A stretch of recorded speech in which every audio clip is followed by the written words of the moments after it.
I encourage yung lahat ng travel agent natin kasi ang dami naming travel agent from all over Canada and also in the US, in some other part ng Philippines.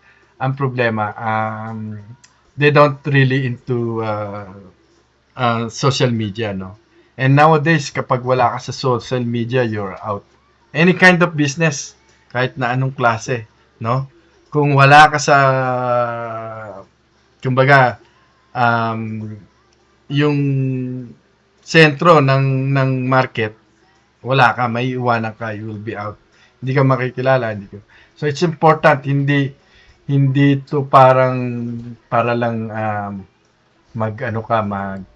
magpakilala ka or something or magyabang ka or something.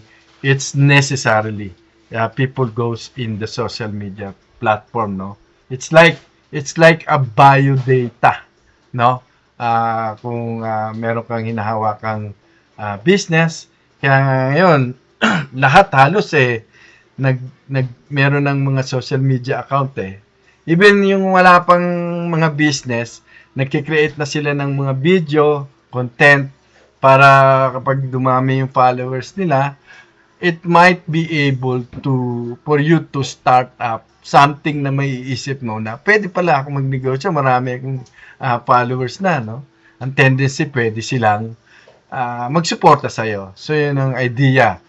How is the social media platform works, An example,